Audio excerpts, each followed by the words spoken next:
Minutes from October 10th. Any issue, anyone? Okay. Appeals, we have requests for waiver of the noise ordinance on November 4th on Burma Hills Drive from 6 p.m. until 10 p.m. November 19th, 11 a.m. until 2 p.m. on Osho Road.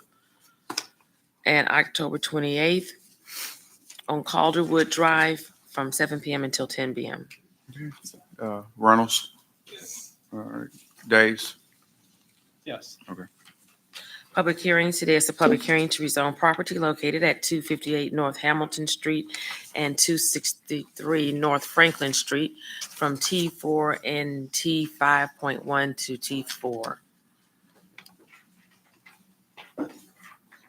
That is District 5. Oh, it is 5. What's district? No, it's not. It's No, 7. It's 7. Yeah. That is, that's Calderwood. Yeah. District 5 that was yours. Oh, okay. Never mind. Yeah. Osho Road. Yeah. Okay. I am. I did it. Today is a public hearing to declare the structure at 1021 Somerville Street a public nuisance and order it demolished, secured, and repaired. Public hearing to declare the structure at 508 Maple Street a public nuisance and order it demolished. 2459 Richardson Street, 617 Euclid Avenue, ordering it demolished, secured, and repaired. And today is a public hearing to fix the cost of demolition of structures at 356 Burton Avenue, 1704 Griffin Street, 607 Pettit Avenue, 1517 Orange Street, 1260 Pecan Street, 218 Ryland Street, 357 Ryland Street, 1707 Marengo Drive. Mr. David? Yes, good morning. I've got an update for 2 items. One is going to be Mr. Carroll's district and CJ's, the other one's in your district. The first one at 1021 Somerville Street, we have an owner that is in the process of repairing. They just need to get a permit. And I do recommend that we hold it over 60 days for them to get that permit. I'm sorry. Yeah, Mr. Penn. Yes, sir. And then the next one is going to be at 1617 Euclid Avenue. It's the same situation. The owner's begun repairs, and we would like to hold it over for 60 days for them to get a permit, and then just keep track that they are still actively working. Okay. Thank you. Presentation of petitions and other communications to the council. Estella Trotter, addressing the need for affordable and low-income housing. Reverend Tony Allgood, concerns about the need for transparency within the city Mobile Police Department. Robert Clopton addressed concerns about the shooting of Christopher Jones. Tracy Prayer to invite the council to the opening of the Gulf Coast Gladiators. Reggie Hill, continuing remarks from the October 10th meeting and speak about the fiscal year 24 budget. James Williams, laws that apply to police and community interaction. President, Mr. Penn? on the not public hearing, but the presentation to the council communication, we see that we have a lot of questions regarding the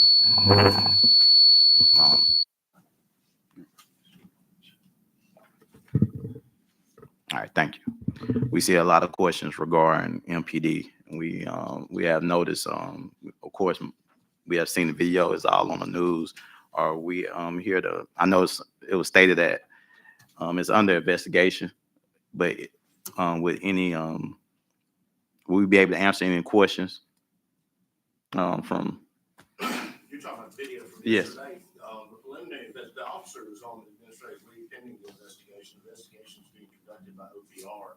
But I do know that from the preliminary investigation yesterday, that if you watch the video, the suspect actually has the officer by the testicles. So that's where there's actually physical evidence that confirms that. And so we're still investigating. Okay.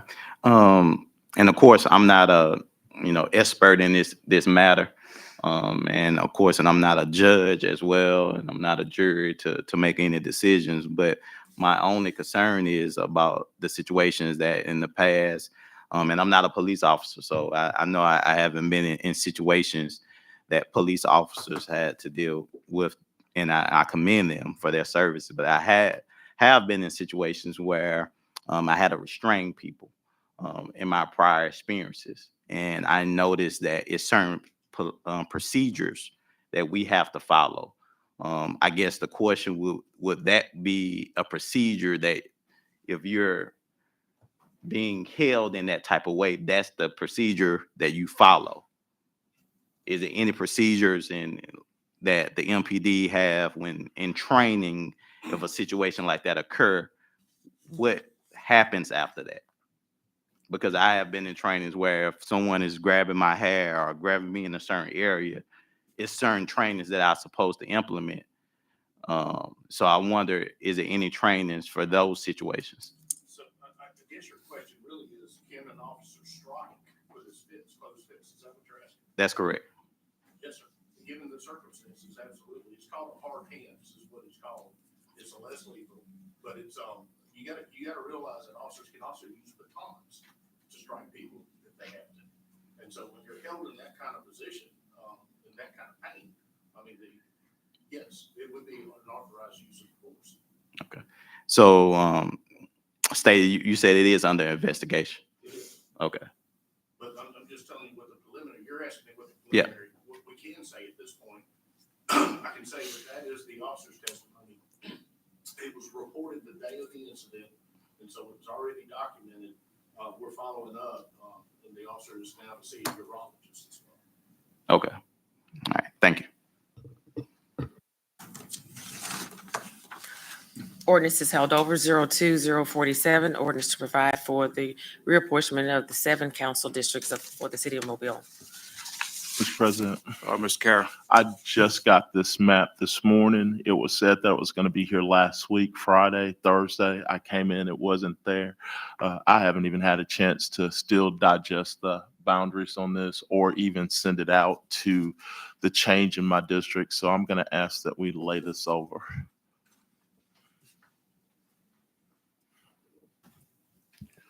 Mr. President, Mr. Penn. I want to join in with my colleague. I came up earlier and to check and view it, and I didn't. It wasn't ready at the time, and so I haven't had the opportunity to view it and share those changes with my constituents. So I would like to request to be held over as well. Anyone else? How much time do you think you need? No, I mean, I've got probably just one pass in the district to get it out, may even put it in my newsletter, but the thing is that no one knows what the changes are outside of the people in this room. So I think that's a very important part, that the people in the city know what the changes are also outside of us. So whatever it takes to get the information out, and then we go there. Maybe 2 weeks, a week, 2, not asking for a bunch of time. Just enough time to get it out to the people who we represent. Anyone else? So you asking for 2 weeks, Mr. Carroll? Yeah, let's make it 31 October. Okay, Madam Clerk.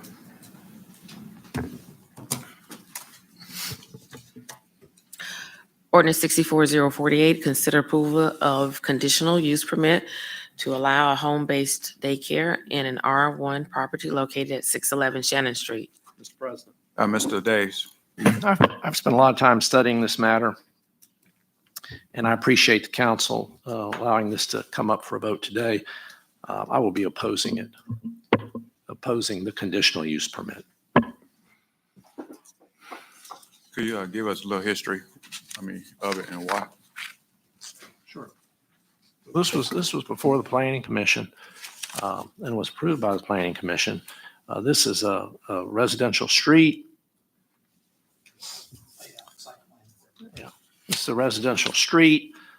This would be a daycare center. There would be additional parking on the site. And you got to understand that this these houses in this particular area of town are relatively close to each other. And I've heard from a number of the neighbors that are opposed to this. They think it'll change the character of the neighborhood. Some additional parking will be in the back. It's just not suitable for the neighborhood. Okay. All right. Madam Clerk? Consent resolutions held over 40-1006 and 40-1007 are declaring the structures at 170 North Ann Street a public nuisance in order it demolished and secured, and 1112 Newman Lane. Go ahead, Mr. Carroll. I don't have a problem with it. Oh, Mr. Day?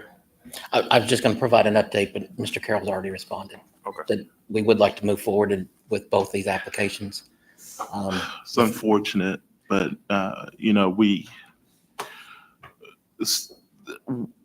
the house on Ann Street is a shotgun house, probably late 1800s. It's part of the historic fabric of our city. If the house was 3 blocks one way on the other side of Spring Hill Avenue, you'd have everybody in the historic community jumping up and down, not wanting us to tear it down, to save it, to keep it. But the problem is it's on the other side of the Spring Hill Avenue in an unprotected area. Therefore, we're in a rush to just tear away our historic structures. It's unfortunate, but it's in a underutilized neighborhood that needs housing, and it's a structure that can be saved. And it's in an area that needs revitalization that should be saved. But again, it's so unfortunate that we don't give the same efforts to the properties that are of the same age just because they're 3 blocks in the other direction. That's very unfortunate. So, that is something that we really have to make and do better on here in our city so that we can improve these underserved neighborhoods. Right now, because of the disrepair and for the lack of a program, then I have to consent to this and let it go. So, thank you. All right. Madam Clerk? Resolutions held over 01-1125 authorized funding agreement with USA Wooden College of Medicine to construct an education and research building. I'm going to ask that we lay it over to 31 October also. In talking, I'm pretty sure you guys are aware that South Alabama, they have lots of money, guys, and we're going to give them $10 million when we need help everywhere else. I don't mind helping them. I love South Alabama, and I mentioned this to you last week. But in knowing a lot of the history out there and going from Whitten to Gordon to our current President Bonner, you guys, South Alabama has a foundation out there that's worth $406 million. That's just one. But then there's another foundation that's solely run by the president that has $106 billion in it. But they're asking us for $10 million over 10 years.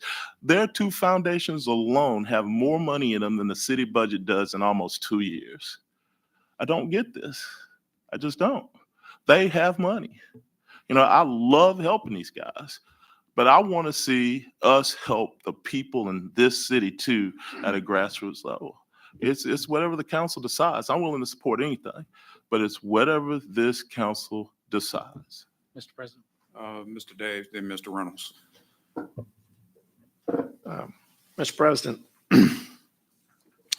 I have to admit that when this issue first came up, I was skeptical. But after studying it very, very carefully and being briefed on it, I feel that the city's support for this project is absolutely crucial. The foundation is a completely separate entity from the university, completely separate. The university cannot reach those assets on its own. The foundation board has to approve that. But leaving all that aside, the University of South Alabama, the hospital out there, let's take the hospital first. The hospital provides millions and millions of dollars to uncompensated care for indigent individuals in our city. That's an important fact. The other thing that the College of Medicine is doing is educating doctors, and many, if not most, of those doctors remain in the city of Mobile. The city of Mobile has a doctor shortage.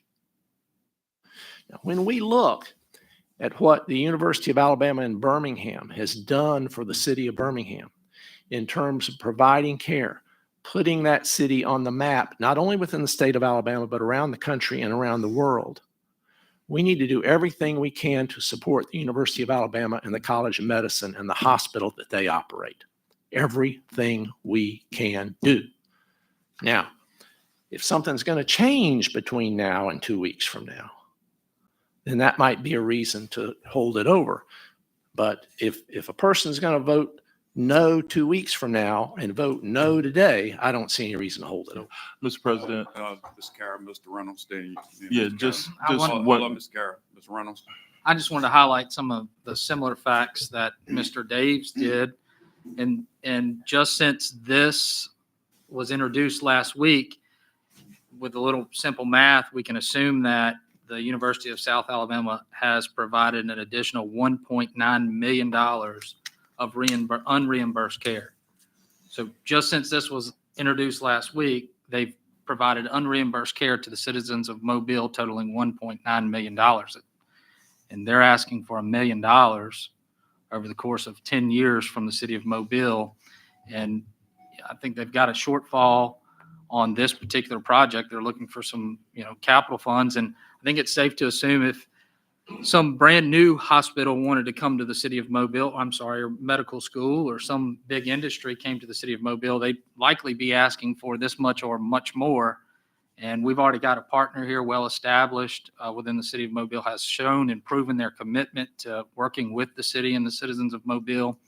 I think this is a no-brainer for us, and we ought to move forward with it right away.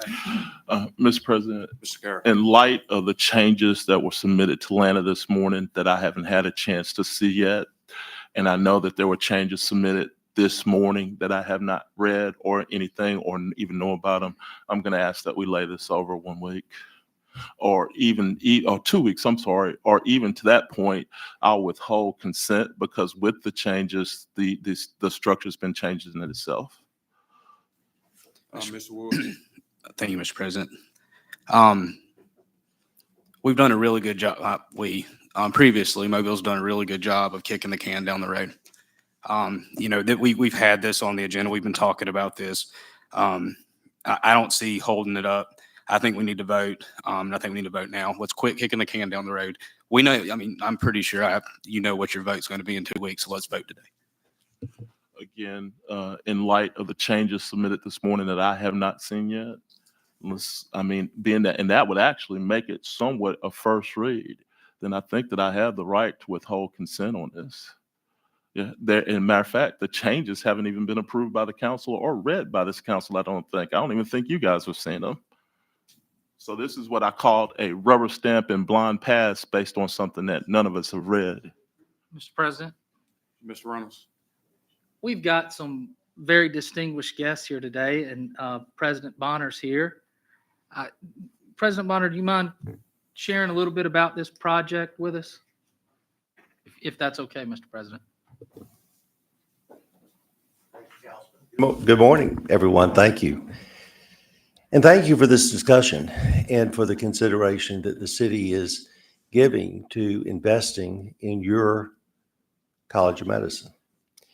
The first College of Medicine in Alabama was in Mobile, and it moved up to Tuscaloosa, and then it moved over to Birmingham. And as Councilman Daves mentioned, if you think about what UAB means not only to Birmingham, but to the state, it's been a transformational opportunity for the Magic City to actually grow and become a national leader.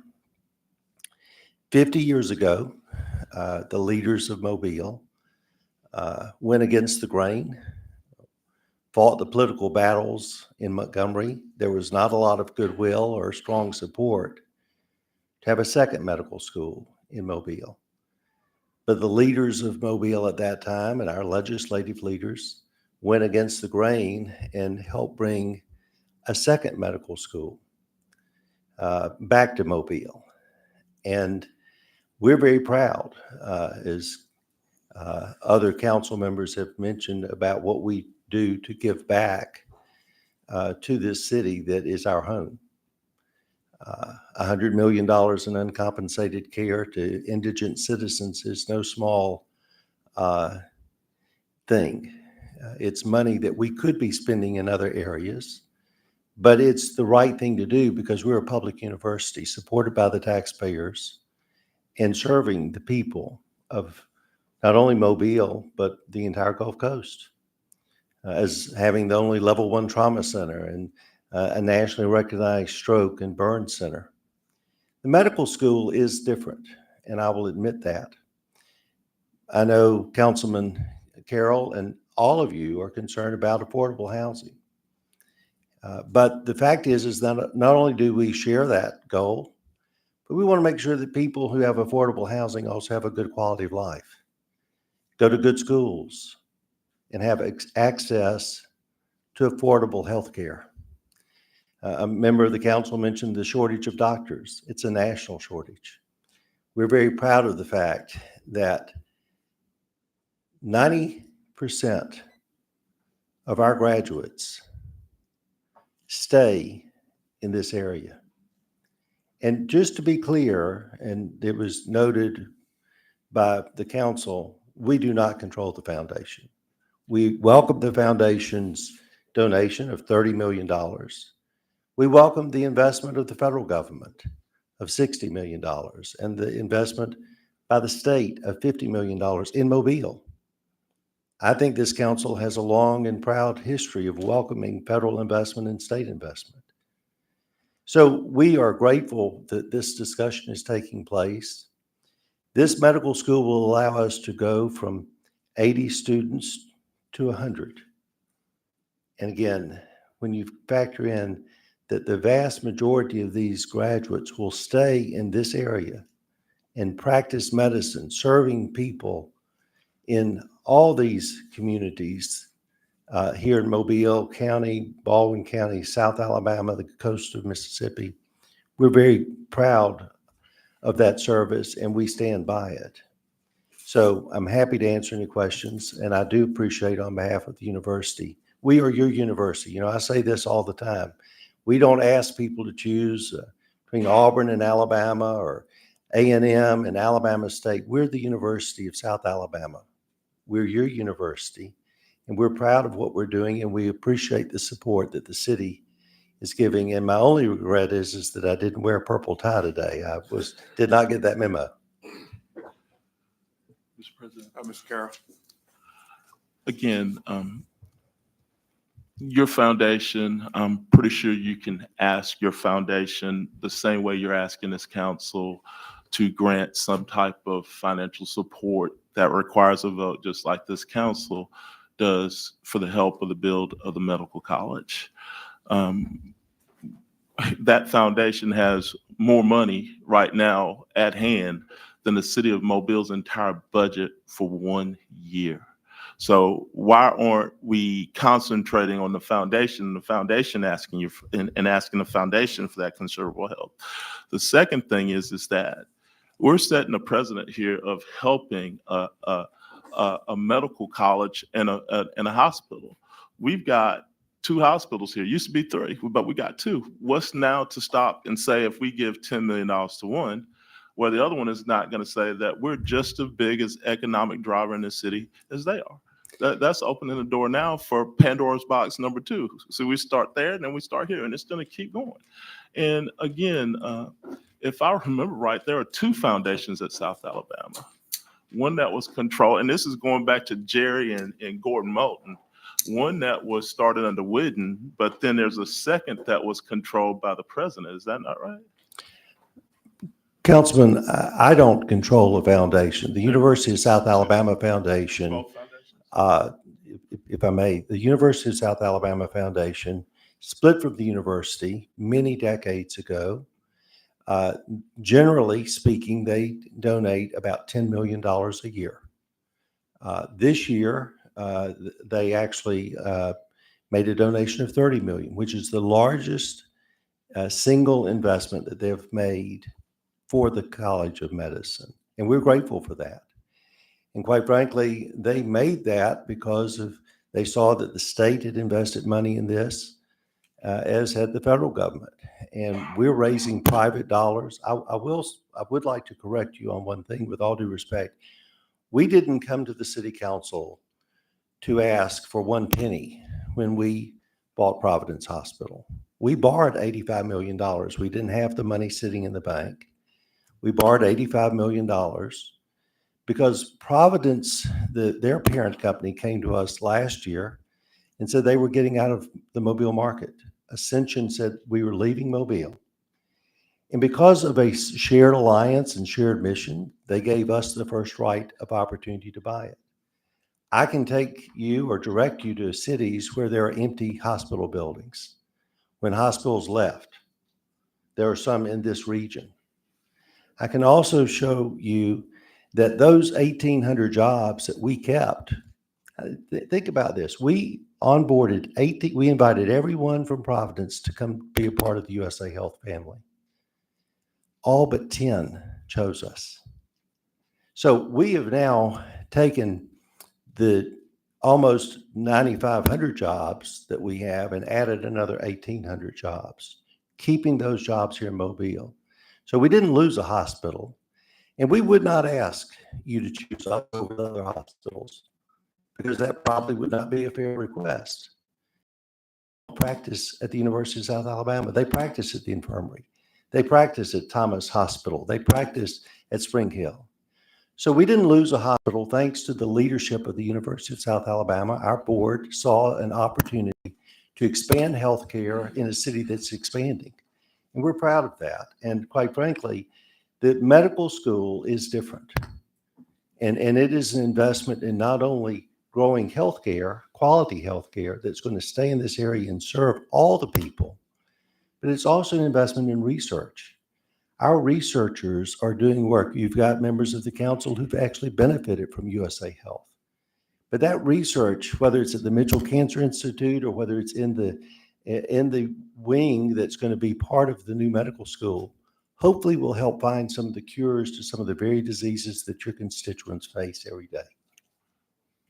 Mr. President, just This is the medical residencies of South Alabama. So we've got about 14,000 students. 14,000 students. You know, you and I had a conversation that the University of Alabama plays a home game. They generate $27 million in tax revenue when they have a home football game. They'll have one this weekend against Tennessee. Every day, the University of South Alabama is contributing over $4 million in taxes and in income that we're buying things, that we're hiring people. $4 million a day. So in 1 week, we're doing more in Mobile than the University of Alabama is doing in Tuscaloosa for 7 weekends out of the year. Our board is investing. We're looking at putting investments in other programs to recruit more students. Yesterday, I was in Pensacola recruiting at 3 different high schools, inviting students to choose us as a place to get a quality education that would in turn give them an opportunity to get a first-class ticket to a brighter future. And hopefully they'll stay in Mobile and become employees. Some of the companies that have been invested in, and I was in Congress, I helped recruit some of those companies. Some of those are multi-billion-dollar companies that probably could have made the investment that they've asked the city and the county and the state for themselves. But why do we invest in companies that are going to invest in us? Because it's the right thing to do, and it shows a vision, just like the leaders of Mobile had when this university was formed 60 years ago and when our College of Medicine was formed 50 years ago. Mr. President, Mr. Carroll. you know, I use that line all the time, and I use it when I talk to you. It's the right thing to do, right?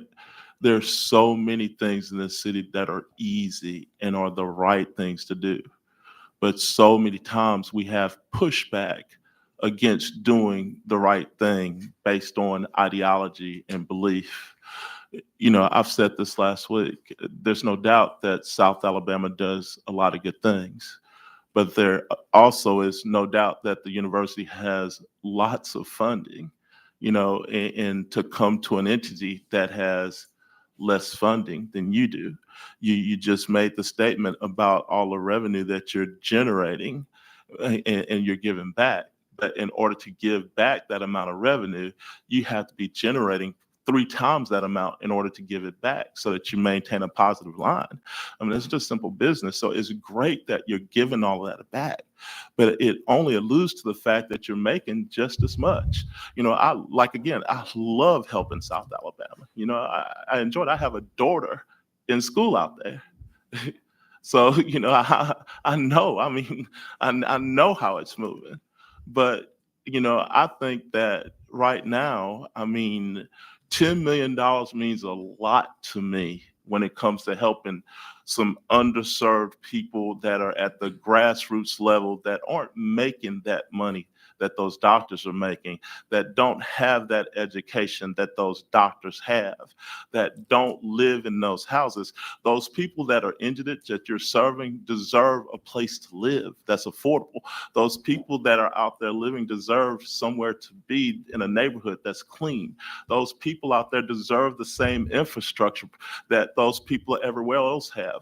I really have a problem when we're having a hard time getting funding to people that really need it. And I know that you're saying that you're helping people that really need it too, but there are people out there that are really in need of feeling this council and this administration and this administration. Mr. Penn? Thank you, Mr. President. Thank you, President Bonner, for coming. Thank you for answering some questions. I think, let me use your. Someone shut me up, bro. Thank you for coming down. Just to kind of verify some certain statements. The foundation did give 30 million toward the medical. Yes, sir. Traditionally, they give $10 million for scholarships Okay. so that young people can go to college and afford to go. We're grateful for that. But because you don't really wait until you've got all the money to start a medical school. Number one, it's only going to cost more if you try to do that. We were very fortunate when the governor and the state invested the $50 million. That led to Senator Shelby and Congressman Carl investing $60 million, and then that led to the foundation giving another $30 million. So to your point, they have given us $30 million. And again, it's not just about building the building. You also have to equip it. You want your daughter to go to a school that's got the proper equipment, the right faculty to make sure that she's getting a quality education. So the foundation has been very generous to us. They most recently gave us 65 acres off of Dauphin Island, the northern part of Dauphin Island, for our Marine Sciences School. Let me just give you, I know this isn't about that, but this is important. We are looking out over one of the reasons that this city was founded was our proximity to the water. University of South Alabama, Stokes School of Marine and Environmental Sciences is training young marine environmental scientists to take care of what God has given us. We're leading the nation on national research on red snapper and on amberjack and on flounder. And so the foundation just gave us 65 acres, so we'll have a shallow water estuary to study. So the foundation has been very generous to us, but we do not control the foundation. Okay. And then to verify as well, when Providence, that wasn't money borrowed from the foundation. Y'all had to borrow that from. We borrowed that from a bank, Okay. and we were paying a generous interest note on that. But it was the right thing to do because it was an investment in Mobile, an investment in keeping the number of hospitals we had and keeping those 1,800 people employed here as taxpayers and residents of this community. All right. Thank you, President Bond. Thank you. Mr. President, I have one final comment. Mr. Reynolds? And then I would want to hear from our attorney about these changes. I just want to.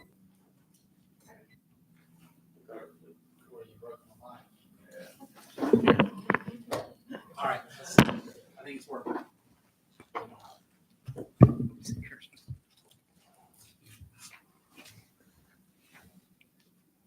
Okay.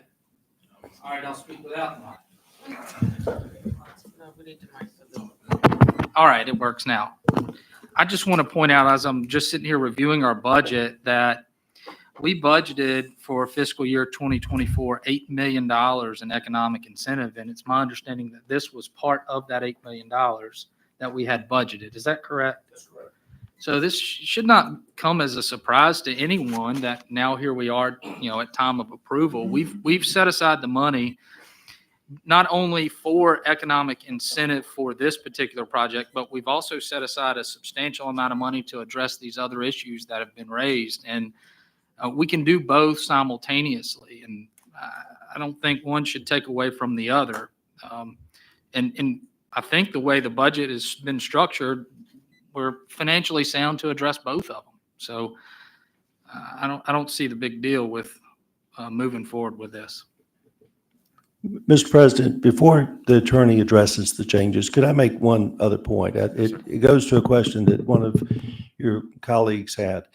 We're actually having to borrow $30 million to invest in this building ourselves. We believe this is so important to Mobile's future, to be able to take this College of Medicine, grow the number of students, increase the number of faculty and researchers. But we're not flush with cash. If you recall, in 2008, when we had a global financial meltdown, the state of Alabama, the state legislature, cut all public education, K through 12 and higher education, in 2008. The first year that we've seen anywhere close to the amount of money coming from Montgomery was this past year. So it's taken us that long to dig out of that hole. And I'm talking about all higher education, all public higher education on that. So we try to keep our tuition is among the lowest in the state. We have about 40% of our students, maybe 35 to 40% on any given year, are first generation college students. That was an ideal of Dr. Whidden. He wanted to make sure that this university doors were open to all students who wanted to get a quality education. And we're very proud of the fact that we've got about 35% minority students at our university. We've got students from all 50 states, all 67 counties, in 53 different countries. So forgive me, I just wanted to add that data point that we're actually borrowing money ourselves to invest in this because we don't have it just otherwise.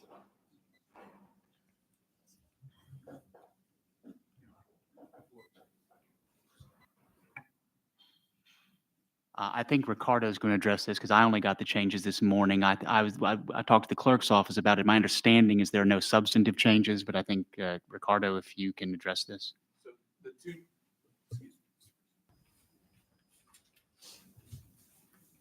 So two basic changes. Number one is if you pay attention to paragraph 9, there is a standard termination proceeding that we use that got changed to give the university a right to cure, or either party a right to cure within 30 days.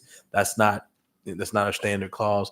The other part is that we removed the paragraph that deals specifically with the clawback, because there's another paragraph that says that all this money has to be used specifically for this project. So it's duplicative. This is based in large part on the same type of agreement that we did with the Mitchell Cancer Institute. That's it. That's the only change. Those are the changes. Clawback. Yes. So typically what we'll do is we'll have a clawback provision that says if you don't use these funds, a specific amount of time, or you don't use this for this specific project, then we take those dollars back. But because we already have an inclusive paragraph that says you must use it on this, and therefore you, of course, would have to give it back, we didn't need the clawback provision there because they're dealing with construction, so you wouldn't want to defund construction efforts in that way. So those are the two changes that we're dealing with, and you would need to amend this morning to move forward. Anyone else? Ms. Gregory? Thank you, Mr. President. And thank you, Mr. President, for coming today. I appreciate you being here to answer questions, and I hope you didn't feel like this was a grilling session. I would assume that in Congress, you probably had a few rougher sessions than what you're going through today. Last week, we talked about this. We also talked about the need for affordable housing, and I think there was some general agreement among council members that we don't want to pit affordable housing and the need for housing against the need for affordable health care, and working with our great partner, the University of South Alabama. You know, the economic development incentives that we put into this budget are specifically for economic development and incentives, and that's exactly where this funding will come from. We put economic development money into all kinds of things, whether it's an expansion or whether it's a new business. Topgolf is getting ready to open. That's one of the examples I used recently. If we can put economic development money into a sports entertainment center to bring in more tourists like Topgolf, or if we can put money into Airbus or Austal or any of these other businesses, why should we not put money into this economic driver that the University of South Alabama is, and in particular, the medical school, because of what the medical school will offer? I mean, I'm with Councilman Reynolds and Daves and Woods and saying this is a no-brainer.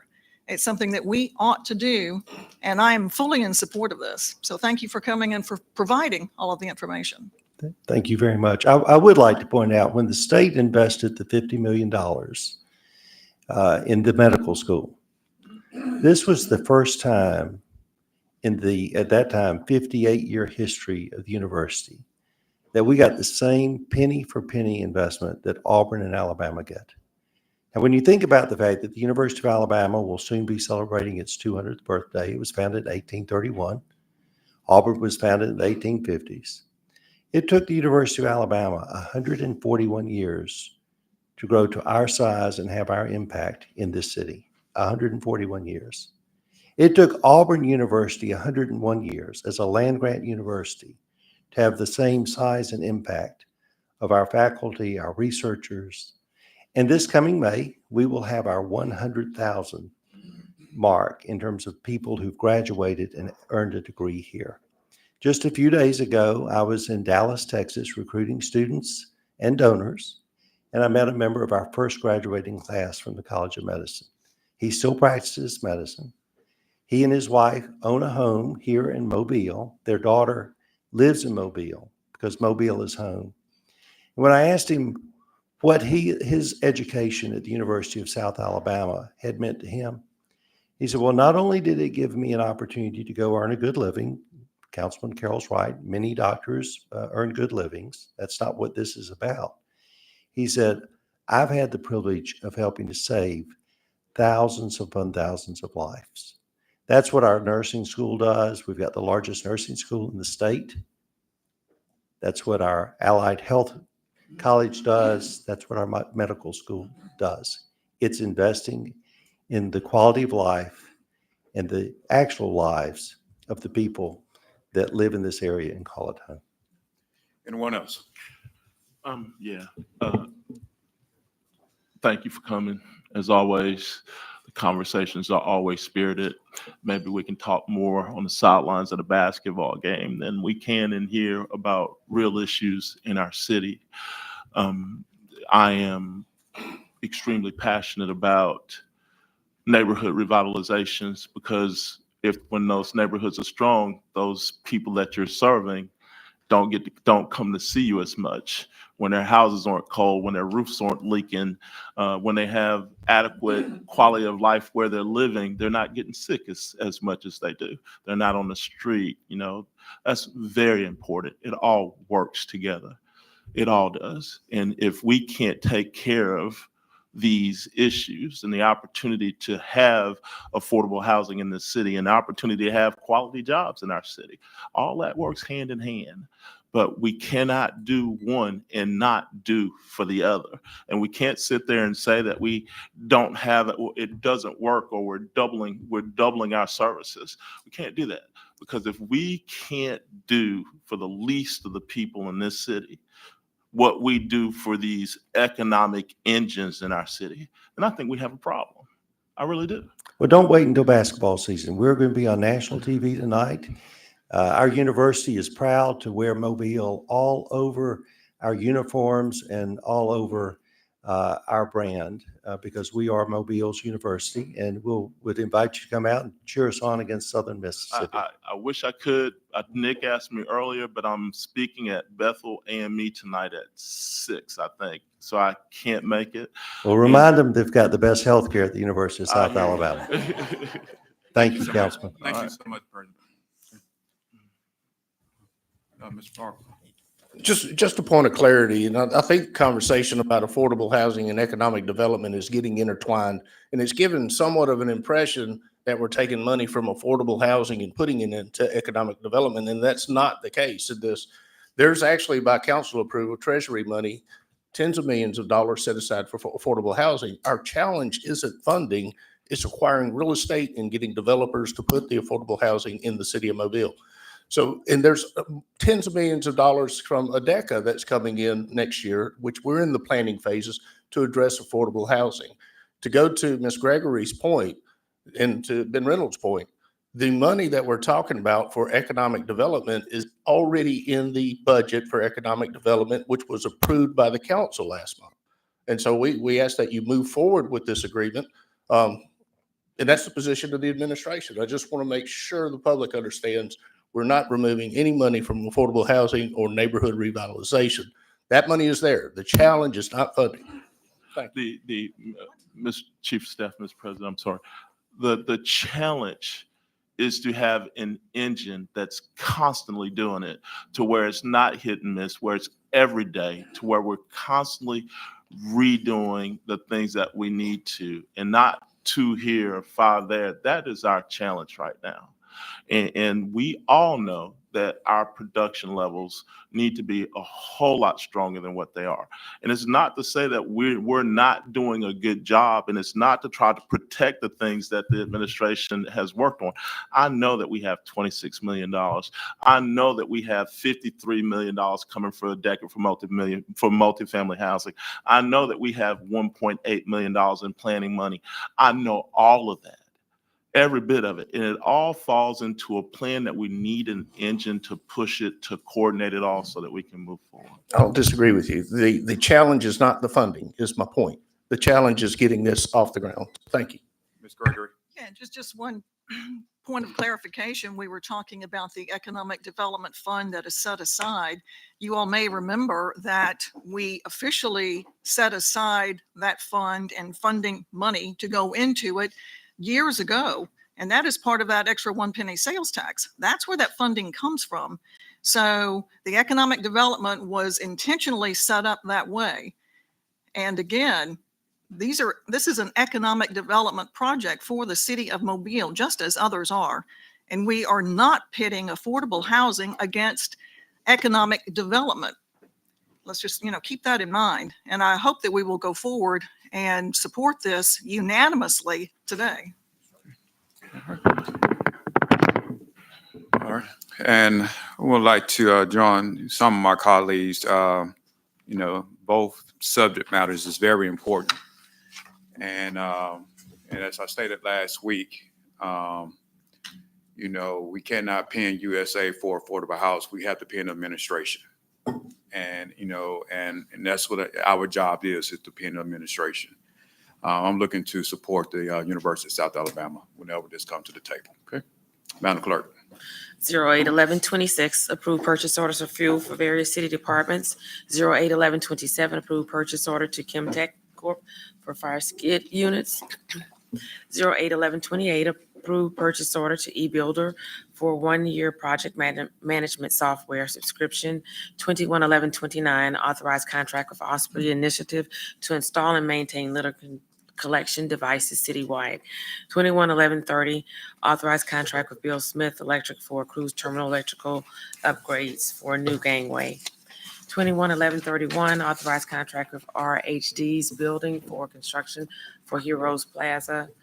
21-11-32, authorized contract with ProTech Video for telemetry and consulting services. Also 21-11-33, this contract with ProTech Video. 211134, authorized contract with UAV Survey for engineering and analytics consulting. 311135, authorized grant application to the U.S. Economic Development Administration for the Economic Adjustment Assistance Grant for GIS-based map upgrades. Ordinance is being introduced for the first time. It's 64049. It's the rezoning on North Hamilton Street and North Franklin Streets. Consent resolutions being introduced. 091139, transfer funds from District 1 discretionary account to general fund MPD special ops account to assist with the Tomanville LaFleur Alumni Association Parade. 311140, authorize a grant application to the Office of National Drug Control Policy for combating overdose through community level intervention initiative grant, 50,000, no local match. 371141 and 1142 are recommending approval to the ABC Board for issuance of a retail beer table wine on off premises license to Piggly Wiggly, South University Boulevard, and for issuance of a special events more than 30 days license to Top Golf on Satchel Paige Drive. 40, 11, 43, 44, 45, 46, 47, 48, 49, 50, 51, 52, 53, 54 are declaring structures public nuisances and ordering them demolished and fixing the cost for demolition of structures. 60, 1155, approve award special bonus to the officer of the month. 60, 11, 56, 57, 58.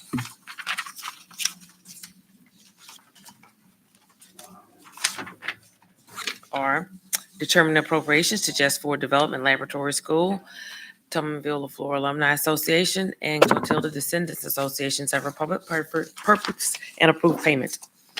CIP resolutions being introduced. 211159, authorized contract with Leap Construction Company for parking and accessibility upgrades and engineering at West Side Park. Mr. President. 19,900. Do y'all want to waive the rules on this one? Yes, under 50,000. Yeah, it's under 50,000.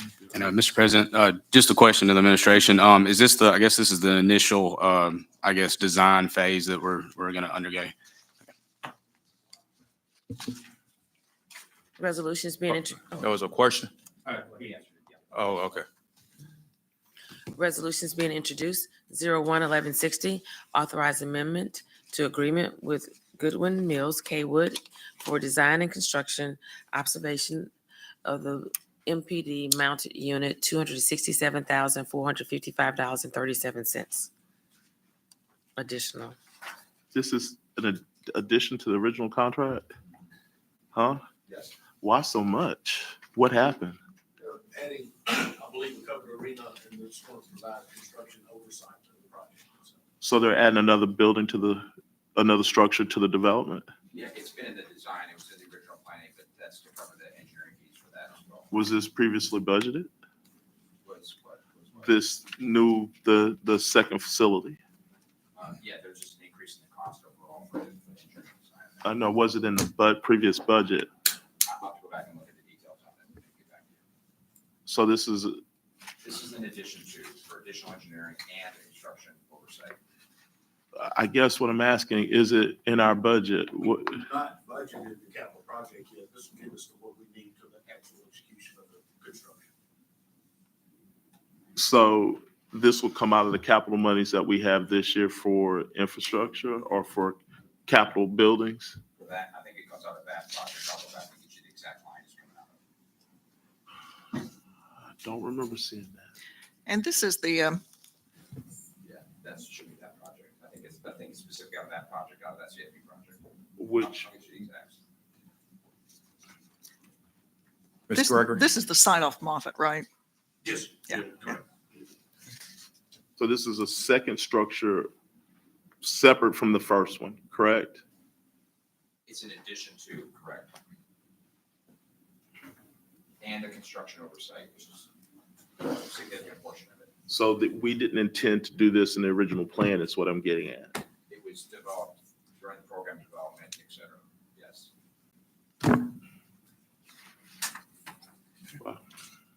Anyone else? Madam Clerk. 08-1161, approved purchase order to CDW Government for annual renewal of Riverbed Network Management Software for MIT, $17,379.68. 08-1162, approved purchase order to Ladd Supply Company for building supplies for Government Plaza second floor build out, $17,826.03. 21-1163, authorized contract with Pot of Gold Rentals for portable toilets at various city locations, $16,068. 21-1164, authorized contract with Tetra Tech for disaster consulting services. Mr. President, Mr. Reynolds. this Tetra Tech contract, I don't recall seeing the Thompson Engineering contract. This is a separate piece. They still both have the debris management contracts. This is a separate piece to provide additional support post-disaster for recovery of funds, et cetera. Can I, normally in those contracts, you can't be on both sides, especially when there's federal money tied to them. You're either on one side or the other. And if I remember right, and you should know this just like I do because of core missions, you can't have one firm on the finance side and then on the performance side. They have to choose which side they're going to be on. They're on the management side, not on the debris recovery side. This is- The performance side you're talking about is the debris collection management. Well, they're also That's DRC, that's a separate contract. Well, there was a dual contract in here for them to manage the debris removal, oversight, management of debris removal. That puts them on the QC side also, and now you have them on the QA side. Yes, sir. Yes, sir. I'll go back and we'll pull the contract with procurement book to make sure. This is the debris monitoring contract, and the debris monitoring contract, this was not rebid, correct, or resolicited? The services are still being shared between Thompson Engineering and Tetra Tech, is that correct? Okay. This is this is a financial piece of it, which is different. They can't be on both sides. Madam Clerk. 31-1165, authorize a grant application to the Alabama Department of Economic and Community Affairs for the Land and Water Conservation Fund, $500,000, 50% local match. Announcements. Mr. President, I'd like to know what this one is, 31-1165. What's this money going to be used for, if awarded? Renovations of Taylor Park Pool and facilities. So that's the pool, that's the Taylor Park is at Baltimore Street. That's land and water conservation. Landon, I was thinking more. Funding source, but it can be used for the improvements that we're planning to do to the swimming pool at Taylor Park. As well as the rest of the facility improvements as well. It's not just for the pool. we're not closing the pool, are we? No. We're not going to make it shallow or anything, are we? It's getting redone. The park, that's our business. Well, the pool needs to be completely redone and rebuilt, from the beginning as well as the building, because, the building is really bad. So one of the things we've been doing is looking at redoing the whole building and restructuring where the building sits in the facility. Because if you've been there, you got to walk through that dark walk to get there. So this is additional funds to help us to get there. I hear. A lot of the kids from my neighborhood go all the way down there because there's not a pool anywhere close. See, that's why I asked. Yeah, 'Cause it's we like spend a half shared- the summer It's a shared facility. closed to make it work. And so we need to tear it down and rebuild. Whatever happened at Kid Park? Did we resolve that issue out there with the pool? What issue was that? It was closed for a portion of the summer. We actually had to stop the lifeguard training out there. Oh, yes, that was So fixed. we fixed all of that. Yes.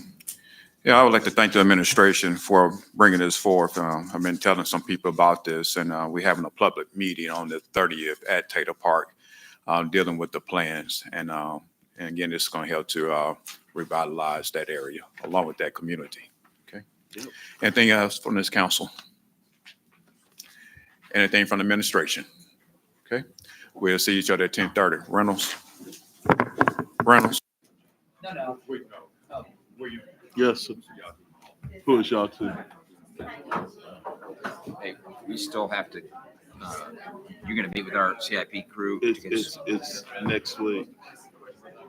Who'd you coordinate that with, Jasmine? I think they told me it was next week because this week we have the judges. And everyone else is, we've got all their, but we can't proceed on loading your 24 projects until we get 100% with you. Where those, I hope those 24 projects are between the campground and the bottom. Again, that's what we're gonna go over. We have to have the meeting with you to do it. Right And now, everyone you're only else. talking about $3 million and not $4. Well, it's a total of $4 million. No, I told y'all that $1 million from my CIP is going to